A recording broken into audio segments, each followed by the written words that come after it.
वर्ग 10 political science, लोकतांत्रिक राजनीति। आज हम इसको देखेंगे।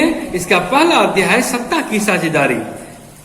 प्रिय विद्यार्थियों, आप लोगों ने प्रथम अध्याय में जो पढ़ने जा रहे हैं, इसमें सत्ता की साझेदारी के रूप में हम लोग देखेंगे और इसमें जानेंगे कि सत्ता, जो शासन होता है, जिसके पास पावर रहता है, वैधता उसे प्राप्त होता है, उस अथॉरिटी में कैसे साझेदारी होता है, शेयर किस प्रकार होता है। घर में किसी भी चीज के बंटवारे को लेकर आप कभी देखा होगा कि किस तरह दोनों शेयर करते हैं। तो यहाँ पर सत्ता की साझेदारी किस रूप में होती है, इसको हम लोग देखेंगे। हम लोग जानते हैं कि सरकार अपने कार्यों का बंटवारा करती है और लोकतांत्रिक देश होने के नाते आम पब्लिक के हितों की रखवाली करती है। कार्यपालिका, व्यवस्थापिका, न्यायपालिका की बात हमने देखा है और तीनों किस तरह लोगों के हितों की रखवाली करता है और अपने अपने काम काज को अधिक बेहतर तरीके से करती है। यहाँ पर इस अध्याय में श्रीलंका और बेल्जियम दो देशों का उदाहरण है कि किस प्रकार लोकतांत्रिक शासन पद्धति है और कैसे सत्ता का बंटवारा किया गया और आखिर इस सत्ता के बंटवारे की जरूरत क्यों पड़ती है, इसको भी हम लोग इस अध्याय में देखते हैं। पर बेल्जियम और श्रीलंका का उदाहरण दिया गया है। बेल्जियम यूरोप का एक छोटा सा देश है। यूरोप जिस तरह की एशिया है, उसी तरह यूरोप है और बेल्जियम अपने देश के हरियाणा से तुलना किया गया है कि हरियाणा से इसकी आबादी कम है, क्षेत्रफल भी कम है। और आपने फ्रांस, नीदरलैंड, जर्मनी, लग्जमबर्ग का नाम सुना होगा। उसके सीमाओं से यह घिरा हुआ एक देश है बेल्जियम। और आबादी की बात करें तो हरियाणा से आधी आबादी यानी कि 1 करोड़ से कुछ अधिक आबादी यहाँ की है और क्षेत्रफल भी हरियाणा से कम है। लेकिन जातीय बनावट थोड़ा जटिल है। जटिल किस रूप में है, इसको हम लोग देखें। इसके पहले एक उदाहरण से आपको समझाते हैं कि मान लिया जाए उदाहरण कि आपके विद्यालय में 500 विद्यार्थी पढ़ते हैं। 500 में 400 पुरुष है, लड़का बॉय और 100 गर्ल। उदाहरण दे रहे हैं, 400 बॉय और 100 गर्ल।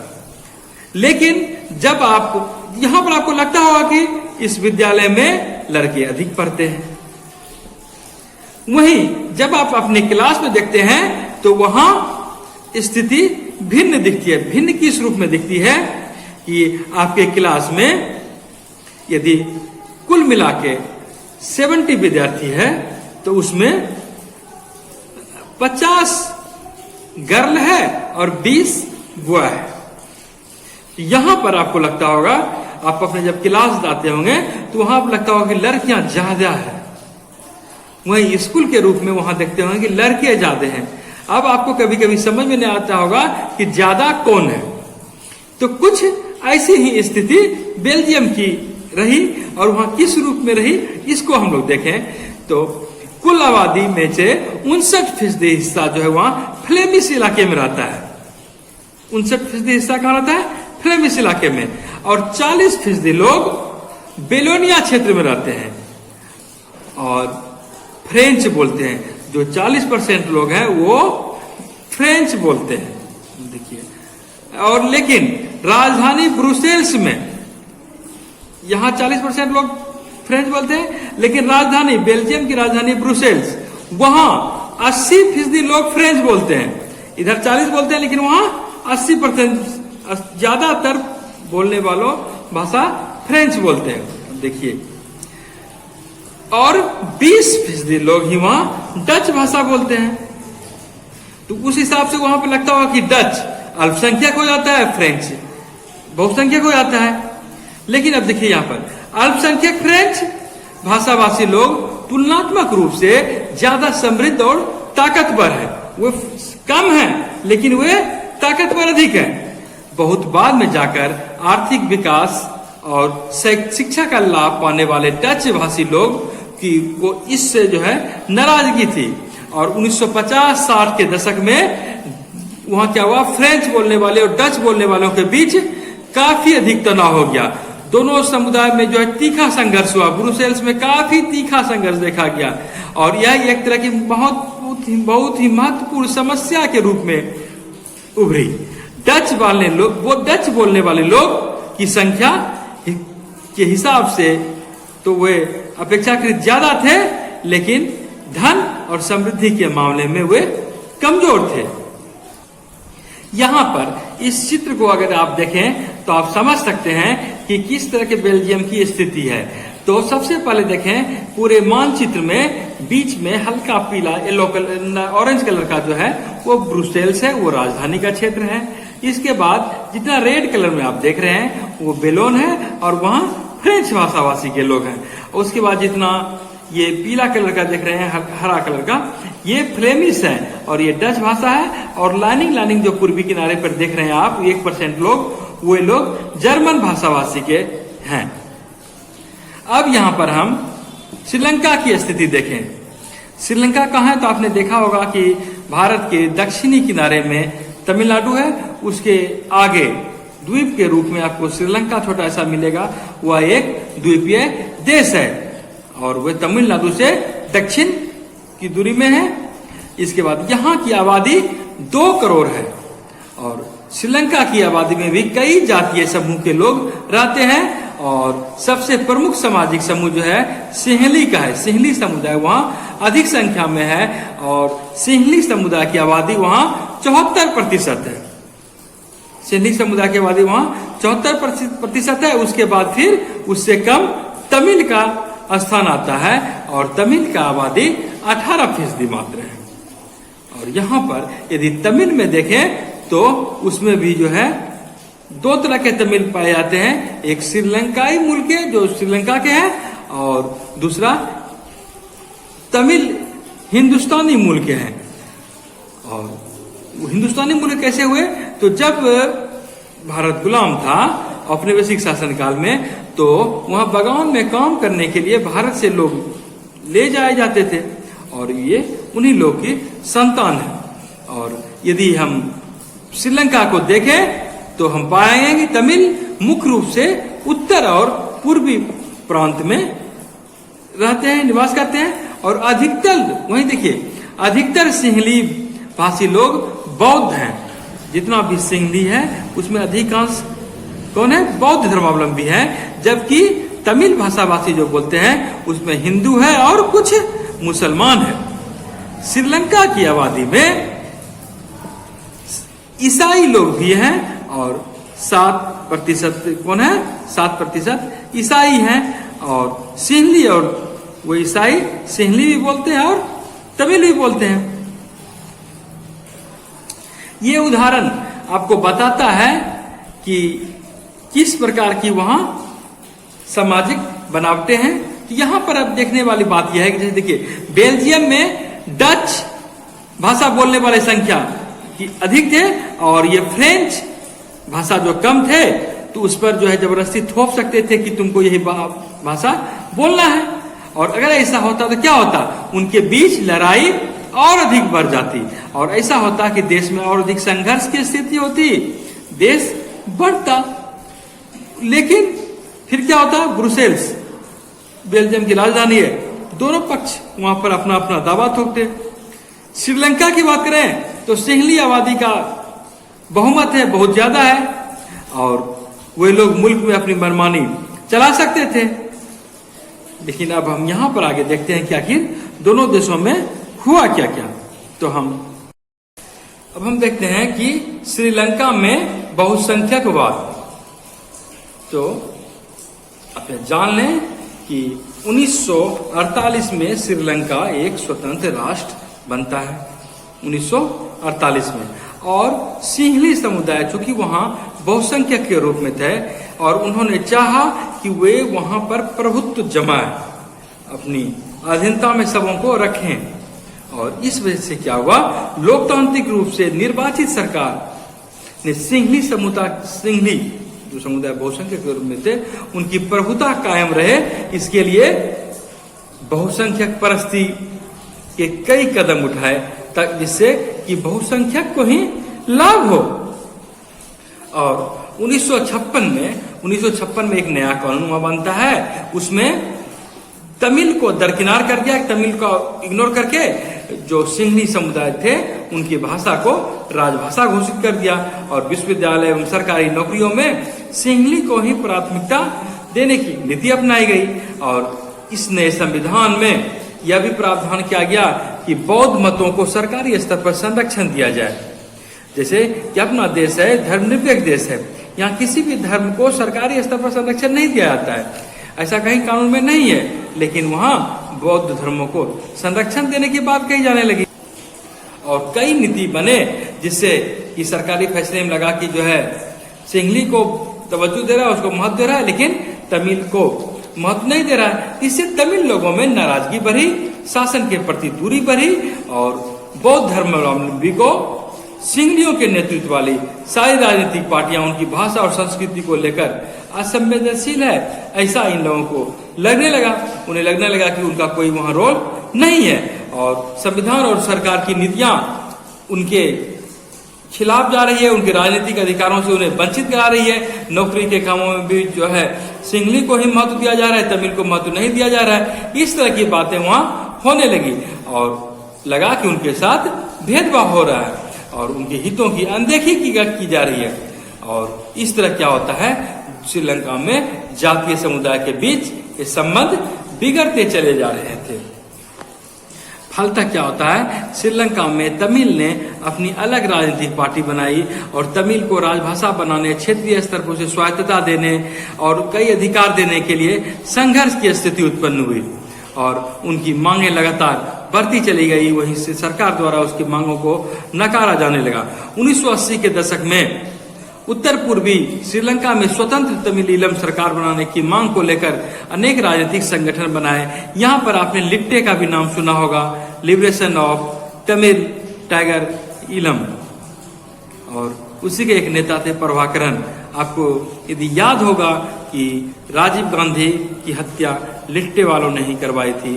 कुछ ऐसी परिस्थितियां बनी थी कि कहा जाता था कि लिट्टे को पहले भारत ने ही बनाया, लेकिन बाद में भारत पर ही वो भारी पड़ गया। भारत ने उसे बनाया, फिर भारत ने उसको शांत भी कराया और लेकिन फिर अंतिम में भारत के प्रधानमंत्री को अपनी जान देकर उसकी कीमत चुकानी पड़ी। खैर, इसका एक अलग विवरण है। तो यहाँ पर हम देखते हैं कि श्रीलंका में दो समुदाय के बीच पारस्परिक अविश्वास की भावना बढ़ी और टकराव बढ़ी। यह गृह युद्ध में परिणत हो गया। गृह युद्ध, एक देश में ही अपने में लोग जब युद्ध करने लगते हैं तो उसे कहते हैं गृह युद्ध। और उसमें क्या हुआ, हजारों के हजार लोग मारे चले गए। कई जो है अपने मुल्क से, अपने देश से भागकर दूसरे देशों में भागना पड़ेगा और वहां शरणार्थी बनकर रहना पड़ा। उनकी रोजी रोटी खाने के लिए ये सब पर आफत हो गया और पढ़ाई लिखाई भी जो है क्षति हुई। और यहाँ पर हम एक चीज ये भी कहें तो अपने देश में जो शिक्षा और स्वास्थ्य की स्थिति देखें तो अपने देश की तुलना में श्रीलंका का रिकॉर्ड काफी अच्छा है, वो अच्छी स्थिति में है। लेकिन वहां के गृह युद्ध जब हुई तो सामाजिक, सांस्कृतिक, आर्थिक हर तरह की परेशानियां हुई। यहां पर हम एक चीज देखेंगे, एथनिक समूह क्या होता है कि जैसे कि देखिए दो प्रकार के, बेल्जियम हो या श्रीलंका हो, तो कहीं पर सामाजिक विभाजन का एक ऐसा स्वरूप हो जाता है जिसमें कि लोग अपनी अपनी संस्कृति को ही बेहतर मानते हैं और उन्हें लगता है कि हमारी ही संस्कृति अच्छी है, हमारी सामाजिक स्थिति अच्छी है। और यह संस्कृति अच्छी में क्या होता है, सामाजिक विभाजन पर जाता है। लोगों को लगता है कि हम ही अच्छे हैं, उसकी विशिष्टता, और यहाँ पर फिर भेदभाव ज्यादा जब होने लगता है तो फिर स्थिति अच्छी नहीं होती है। और कोई भी जातीय समूह हो वो मानते हैं कि उनकी उत्पत्ति, उनके पूर्वज एक ही थे और इस कारण उनकी शारीरिक बनावट अपने में एक ऐसी है और उसकी सांस्कृतिक जरूरत भी एक जैसी है। और दूसरे एक धर्म के मानने वाले और जो हैं उनको वो फिर वो अलग मानने लगते हैं। यहीं पर एक चीज और देखें हम, बहुसंख्यकवाद क्या हुआ, जब कोई समुदाय बहुसंख्यक के रूप में अधिक संख्या में हो, कुल में से उनकी भागीदारी अधिक हो और वे यदि जब मनमाने ढंग से कोई काम करने लगे, शासन में करने लगे और अल्पसंख्यक समुदाय की जो इच्छा हो, उनकी जो आवश्यकता हो, उसकी जब अवहेलना करने लगे तो वहां पर फिर बहुसंख्यकवाद का फिर रौद्र रूप सामने आ जाता है। फिर वो सौहार्द संबंध नहीं बना पाती है। यहाँ पर हम बेल्जियम की समझदारी की स्थिति देखते हैं। तो बेल्जियम ने श्रीलंका की राह नहीं अपनाई, गृह युद्ध की स्थिति वहां वो नहीं आने दिया कि सरकार के खिलाफ विरोधी समूह जो है युद्ध ऐसा माहौल बना दे, ऐसी स्थिति बेल्जियम ने नहीं आने दी। तो उन्होंने क्या किया, उन्होंने अपने देश की विविधता को स्वीकारा, सांस्कृतिक विविधता हो, सामाजिक स्तर पर विविधता हो, उसको स्वीकारा। और 1970 से 93 तक 4 बार संविधान में उन्होंने संशोधन किया। और इस बात का क्या कि किसी भी नागरिक को यह न लगे कि यह देश मेरा है, मेरा नहीं है, किसी भी प्रकार का बेगानेपन का अनुभव नहीं हो, और लोगों को यह अनुभव हो कि लोग मिलजुल कर अच्छा से रह सके। इसके लिए उन्होंने जो बातें अपनाई या अपने आप में मिसाल है। दुनिया के अन्य कई देशों में ऐसी स्थिति बहुत कम ही देखने को मिलती है। डच अधिक थे, पर संविधान में ऐसी व्यवस्था की कि केंद्रीय सरकार में डच और फ्रेंच भाषी दोनों के मंत्रियों की संख्या समान हो, और कोई विशेष कानून यदि बनाना पड़े तो सांसदों का बहुमत उसके पक्ष में हो, और कोई भी समुदाय एक तरफा फैसला दूसरे समुदाय के खिलाफ नहीं करेंगे। और राज्य सरकार को, जो क्षेत्रीय स्तर पर सरकार थी, उसको तो स्वतंत्रता दी गई, केंद्रीय सरकार के शक्ति के अधीन उन्हें नहीं रखी गई। और देखते हैं कि ब्रुसेल्स में अलग सरकार है, और जिसमें कि दोनों समुदाय का प्रतिनिधित्व है, डच और फ्रेंच दोनों का, और समान प्रतिनिधित्व के इस प्रस्ताव को दोनों ने अपनाया और सरकार में बराबर प्रतिनिधित्व स्वीकार किया। और आप यहाँ पर देख सकते हैं कि कहीं एक बोर्ड भी अगर लगाया जाता है तो फिर उसमें दोनों भाषा में जो है वहाँ पर लिखा जाता है। आपने अपने यहाँ भी देखा होगा कहीं कहीं कि हिंदी में भी लिखा रहता है, इंग्लिश में भी लिखा रहता है, उर्दू में भी लिखा रहता है। कभी कभी आपने गौर किया होगा इस बात को। तो वहाँ जहाँ कभी सरकारी स्तर पर कहीं कोई बोर्ड बनाने की बात हुई तो फिर कोई रास्ता का सिंबल, तो फिर डच में भी और फ्रेंच में भी, ताकि किसी को कोई दिक्कत नहीं हो। और वहाँ केंद्रीय सरकार, राज्य सरकार के अलावा एक सामुदायिक सरकार भी होती है, और उस सरकार का चुनाव एक ही भाषा वाले बोलने वाले लोग करते हैं। जैसे डच भाषा बोलते हैं तो उसका चुनाव सिर्फ डच भाषा बोलने वाले ही करेंगे, और यदि फ्रेंच वाले हैं तो वे सिर्फ फ्रेंच वाले ही मिलकर करेंगे, और जर्मन बोलने वाले हैं तो वे कहीं भी हैं उस समुदाय के लोग तो वे ही करेंगे उसको वोट। और इस तरह सामुदायिक सरकार को वे चुनते हैं। और इस सरकार का क्या काम होता है, उसका काम होता है कि अपनी संस्कृति, शिक्षा और भाषा जैसे मसलों पर वे अपना कुछ निर्णय ले सके, उस पर उनका अधिकार हो। इसलिए यदि आप देखें तो बेल्जियम का ये मॉडल कुछ आपको अजीब लग सकता है कि ऐसा कैसे होगा, लेकिन खुद बेल्जियम में रहने वाले लोग ने इसे माना। और सबसे बड़ी बात कि गृह युद्ध की आशंका से बचा जा सका, और यदि ऐसा नहीं करते तो देश में संघर्ष की स्थिति ज्यादा उभरती हो सकता था, मुल्क 2 टुकड़ों में बच जाता। और यूरोप में बेल्जियम ने एक आदर्श कायम किया। यही कारण रहा कि यूरोपीय देशों ने एक यूरोपीय संघ बनाया। 27 देशों का एक संगठन है यूरोपीय संघ, तो उनका मुख्यालय ब्रुसेल्स बनाया गया, बेल्जियम की राजधानी में। यहाँ पर बेल्जियम और श्रीलंका दोनों उदाहरणों से हम देखते हैं कि यदि बेल्जियम ने अल्पसंख्यक समुदाय को प्रतिनिधित्व दिया, उनकी भावनाओं का सम्मान किया, तो फिर इससे देश में एकता की भावना बनी रही। और श्रीलंका में ऐसा बहुसंख्यक समुदाय ने नहीं किया। दोनों जगह लोकतांत्रिक परिस्थिति थी, लेकिन श्रीलंका में ऐसा नहीं हुआ। लेकिन इसका परिणाम क्या हुआ, श्रीलंका में गृह युद्ध की स्थिति हो गई और बहुसंख्यक समुदाय ने प्रभुत्व कायम करने की कोशिश की। तो हम यहाँ पर यह कह सकते हैं, यदि बहुसंख्यक समुदाय अल्पसंख्यक समुदाय को भी सत्ता में हिस्सेदारी दे और उनकी भी भावना का सम्मान करे, तो देश में एकता और अखंडता को बल ही मिलता है। देश का इससे विखंडन नहीं होता है, बल्कि सत्ता में साझेदारी होने से देश की स्थिति मजबूत ही होती दिखी है। यहाँ पर आप एक कार्टून देख रहे हैं और ये कार्टून बना है जर्मन इंजीनियरिंग का बेहतरीन नमूना इसमें लिखा गया है। इसमें कहा गया है कि जर्मनी में क्रिश्चियन डेमोक्रेटिक पार्टी और सोशल डेमोक्रेटिक पार्टी दो पार्टियों की गठबंधन की सरकार है। जब 2005 में चुनाव हुआ तो किसी भी पार्टी को बहुमत नहीं आया, फलतः सरकार किसी के बनने से रही नहीं बनती और लेकिन दोनों ने गठबंधन किया और कुछ सिद्धांत तय किए कि हम इसको मानेंगे, आप भी इसको मानिए, और इस तरह दोनों कुछ महत्वपूर्ण बिंदु पर सहमत हुए और इस तरह वहाँ सरकारें बनाई गई और अलग अलग विचारधारा के होते हुए भी एक मत हुए निश्चित बिंदु पर और इस तरह वहाँ सरकार चला रहे हैं। सत्ता की साझेदारी क्यों जरूरी है? सत्ता की साझेदारी जरूरी दिखता है।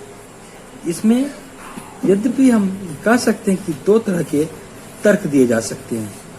जैसे पहला कह सकते हैं कि सत्ता का बंटवारा ठीक है, इसलिए कि सामाजिक समूह में टकराव की संभावना समाप्त हो जाती है, और अगर ऐसा नहीं होता है तो सामाजिक टकराव अक्सर हिंसा का कारण बनता है, राजनीतिक और अस्थिरता को जन्म देता है, और यदि उन्हें सत्ता में हिस्सा दे दिया जाए तो राजनीतिक व्यवस्था के अस्थायित्व के लिए शुभ होता है।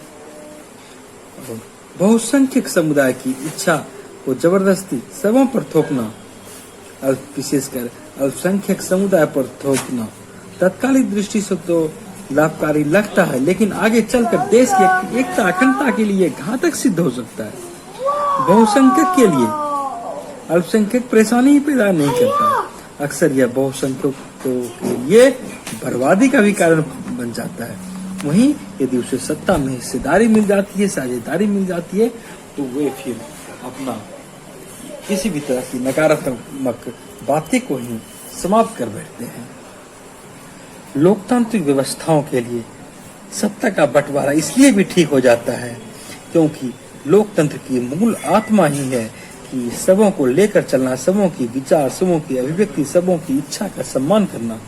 और सत्ता में साझेदारी यदि सबों को लगता है कि हो रही है तो यह तो लोकतंत्र की आत्मा को और अधिक पुष्ट करता है। सत्ता को बांट देने से अच्छा है कि हर वैध सरकार यही अपेक्षा रखती है कि इसमें सबों की भागीदारी हो, और जिस लोकतांत्रिक सरकार में सभी समूह शासन जुड़े रहें, यह अच्छी बात ही कही जाएगी। यहाँ पर एक कहानी दी गई है, खलील की उलझन।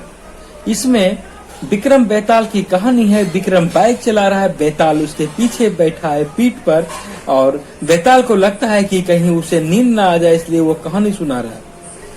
तो कहानी सुनाता है और बेताल कहता है कि बेरूत शहर में खलील नाम का एक आदमी रहता था। उसके माँ बाप अलग समुदाय के थे। उसके पिता ऑर्थोडॉक्स ईसाई थे तो माँ सुन्नी मुसलमान। तो ऐसा चूंकि अभी आधुनिक शहर में भी आप देख सकते हैं कि दोनों दो समुदाय के होते हैं, तो लेबनान में भी बहुत से समुदाय के लोग थे। और लेकिन वहाँ क्या होता था, जब गृह युद्ध होता था तो दो समुदाय के लोग आपस में खूब लड़ते झगड़ते और भयानक दंगा फसाद की स्थिति होती। ऐसी परिस्थिति में ही खलील का एक चाचा मारा चला गया था। तो गृह युद्ध के बाद लेबनान के सारे नेता मिलकर बैठे और दोनों समुदाय ने निर्णय लिया कि सत्ता पर दोनों कुछ ऐसा बंटवारा करेंगे, कुछ ऐसी सहमति कर से रहेंगे जिससे कि दोनों का काम हो और देश में भी शांति व्यवस्था रहे। तो बुनियादी नियम पर दोनों समुदाय के लोग सहमत हुए। उसमें कहा गया कि देश का जो राष्ट्रपति होगा वो मोरोनाइट पंथ का होगा। अच्छा, वहीं प्रधानमंत्री होगा तो वो सुन्नी होगा, उप प्रधानमंत्री होगा तो ऑर्थोडॉक्स ईसाई होगा। संसद का अध्यक्ष का पद शिया मुसलमान के लिए तय हुआ। अच्छा, और यह भी कहा गया कि आगे से कोई ईसाई फ्रांस से जाके सहायता नहीं मांगेगा, मुसलमान भी पड़ोसी देश सीरिया के साथ नहीं जाएंगे। तो इस तरह दोनों समुदाय ने समझौता किया और समझौते का आदर सम्मान करते हुए शांति से दोनों रह रहे हैं। लेकिन यहाँ पर खलील कहता है कि यह तो गड़बड़ी हो गई, राजनीतिक महत्वाकांक्षा वह भी रखता है। वह सोच रहा है कि इसे में हम कैसे ऊंचे पद पर पहुंच सकते हैं, क्योंकि माँ का धर्म अलग है, पिता का धर्म अलग है, और हम तो किसी धर्म को मानते ही नहीं है। और जब हम कोई धर्म के नाम नहीं मानते हैं तो हम कैसे किसी पद पर जा सकते हैं। तो होना तो यह चाहिए लोकतंत्र में कि सिर्फ खड़ा होना चाहिए, जिसको ज्यादा वोट मिलेगा वो जीतेगा। तो यहाँ पर बैताल यह सोच रहा है कि वहीं फिर जो, लेकिन और लोग सब जो है बड़े बुजुर्ग जिन्होंने गृह युद्ध देखा है कितना स्थिति खतरनाक हो जाती है, वो लोग नहीं चाहते कि स्थिति बदले, शांति के लिए यही सही है। और कहानी यहाँ पर खत्म होती है और तब तक बाइक चलाते जाते वो लोग टीवी टावर के पास पहुंच जाते हैं, वहां पर रुकते हैं और फिर उससे पूछते हैं कि विक्रम से, यदि आपको कानून बनाने का अधिकार दे दिया, लिखने का अधिकार दे दिया जाए तो आप कैसा संविधान बनाते हैं। अब हम यहाँ पर देखते हैं सत्ता की साझेदारी के रूप। यह सही है कि राजनीतिक सत्ता का बंटवारा नहीं किया जा सकता है, लेकिन सत्ता की साझेदारी हो सकती है। और सरकार में सारी शक्तियां एक व्यक्ति या किसी एक स्थान पर रहने से अच्छा है कि वह व्यक्ति समूह के हाथ में रहनी चाहिए। कहा जाता है कि तुरंत फैसले लेने के लिए यह सही नहीं है, लेकिन हम यह भी कह सकते हैं कि लोकतंत्र का बुनियादी सिद्धांत होता है कि जनता सारी राजनीतिक शक्तियों का स्रोत है और लोग स्वशासन की संस्थाओं के माध्यम से अपना शासन चलाते हैं। लोकतांत्रिक शासन में समाज के विभिन्न समूह के विचारों को उचित सम्मान मिलना ही चाहिए और सार्वजनिक नीति तय करने में सबों की राय, सम्मान, विचार का सम्मान होना चाहिए। तो उसी में लोकतांत्रिक पद्धति अच्छी तरह से विकसित होगी। हम ये जानते हैं कि राजनीतिक सत्ता के हिस्सेदार में नागरिकों के ज्यादा से ज्यादा सहभागिता होना ये कोई गलत चीज नहीं है। आधुनिक लोकतांत्रिक व्यवस्था में सत्ता की साझेदारी के कई रूप देखने को मिलते हैं। सरकार के कई अंग होते हैं, प्रमुख रूप से कार्यपालिका, विधायिका और न्यायपालिका। तीनों में देखें तो शक्तियों का तो विकेंद्रीकरण होता ही है। हालांकि इस शक्तियों की इस वितरण को हम क्षैतिज वितरण कर सकते हैं, क्योंकि कोई एक दूसरे से जुड़ा हुआ रहता है, इसके बावजूद भी अलग अलग रहता है। हर किसी सत्ता का अलग अलग अधिकार होता है, कोई एक दूसरे पर नियंत्रण नहीं रख सकता है और नियंत्रण रखता है लेकिन संवैधानिक दायरे में उस पर किसी भी तरह का ज्यादती नहीं कर सकता है। यहाँ पर हम यह भी कह सकते हैं कि देश में कार्यपालिका सरकार होती है और समस्त शक्ति का, समस्त सत्ता का उपभोग कार्यपालिका ही करती है। लेकिन कार्यपालिका, विधायिका, न्यायपालिका यहाँ पर अलग अलग है, लेकिन शक्ति का उपभोग कार्यपालिका करती है। लेकिन वही कार्यपालिका विधायिका के अधीन रहती है, कानून बनाएगी विधायिका। वहीं न्यायपालिका को देखें तो न्यायपालिका की नियुक्ति कार्यपालिका द्वारा होती है, लेकिन वही न्यायपालिका फिर कार्यपालिका और विधायिका पर भी नियंत्रण इस रूप में करती है कि उसके कानूनों की वैधता की जांच करने का अधिकार रखती है। इस तरह हमारे देश में भी नियंत्रण भी है और संतुलन बनाने का प्रयास हुआ है। इसको चेक एंड बैलेंस सिस्टम भी। हम यह भी देखते हैं कि सरकार के बीच कई स्तरों पर सत्ता का बंटवारा होता है। जैसे केंद्र के लिए केंद्र सरकार और हर एक प्रांत के लिए अलग अलग स्तर पर क्षेत्रीय रूप में राज्य सरकार। और हमारे देश में केंद्र और राज्य सरकार के रूप में भी ऐसी व्यवस्था है और कई देशों में भी है। और इस तरह हम यह भी कह सकते हैं कि इस ऐसी बातें संविधान की ही देन होती है। संविधान में ही ये तय कर दिया जाता है कि केंद्र सरकार का शक्ति क्या होगा और राज्य सरकार का शक्ति क्या होगा। बेल्जियम में भी ठीक यही हुआ कि वहाँ किसका कितना अधिकार होगा, शक्ति होगा, इसको तय कर दिया गया था। लेकिन वही चीज अगर श्रीलंका को देखें तो श्रीलंका में वह चीज नहीं हो सका था। यहाँ पर शक्तियों का बंटवारा अगर हम देखते हैं तो राज्य में भी पंचायती राज है जो कि उसके भी नीचे आता है, और नगर पालिका एवं पंचायत ऐसी इकाइयां हैं जो कि सत्ता के बंटवारे का एक समुचित सर्वोत्तम उदाहरण प्रस्तुत करता है। सत्ता का बंटवारा कई सामाजिक समूहों के अंतर्गत भी होता है, जैसे भाषाई या धार्मिक समूह के बीच भी हो सकता है। बेल्जियम में हम देखते हैं कि सामुदायिक सरकार के रूप में इसका चयन होता है, यह एक उदाहरण है। यह भी देखते हैं कि कहीं कहीं महिलाओं को विधायिका में आरक्षण देने की मांग उठती है कि उन्हें भी सत्ता में शक्ति दिया जाए, अधिकार दिया जाए। और ऐसी भी बातें देखने को मिलती है कि चुनाव क्षेत्र में कुछ क्षेत्र को आरक्षित कर दिया जाता है, यह उनके लिए सुरक्षित सीट माना जाता है। तो इस तरह यह भी एक स्वरूप है साझेदारी का। और यही चीज यहाँ भी कहा गया है कि अल्पसंख्यक समुदाय को भी सत्ता में हिस्सेदारी दी जाती है, तो यह विविधता का सम्मान ही होता है और एकता अखंडता की भी रक्षा होती है। सत्ता के बंटवारे का एक रूप इस रूप में भी देखने को मिलता है कि कई जगह देश में दबाव समूह काम करते हुए आंदोलन द्वारा या कई तरह के कार्यक्रम से सत्ता को प्रभावित करना चाहते हैं, शासन को नियंत्रित करने का प्रयास करते हैं, और लोकतंत्र में ऐसा होता है।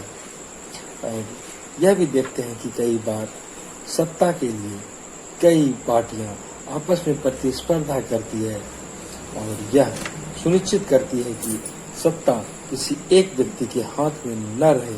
और हमने देखा है कि देश में कई बार राजनीतिक दलों की सत्ता बदलती रही है। विचारधारा के स्तर पर हर एक राजनीतिक दल अलग अलग विचार रखते हैं और कभी कभी गठबंधन कर लेते हैं दूसरे राजनीतिक दलों से। यह बताती है कि किस तरह साझेदारी प्रणाली को राजनीतिक दल भी स्वाभाविक रूप से स्वीकार करते हैं। सरकार के गठन के लिए सरकार बनाते हैं। और लोकतंत्र में तो हम यह भी देखते हैं कि व्यापारी, उद्योगपति, किसान, मजदूर संगठन, ऐसे कई संगठन होते हैं जो हित समूह के रूप में सक्रिय रहते हैं और सरकार के निर्णय को प्रभावित करने में लगे रहते हैं। और इसलिए यह अध्याय की समाप्ति होती है। आप पाठ्यपुस्तक से प्रश्न उत्तर तैयार करें और यदि कोई समस्या आती है प्रश्न उत्तर बनाने में तो कमेंट बॉक्स में लिखें। धन्यवाद।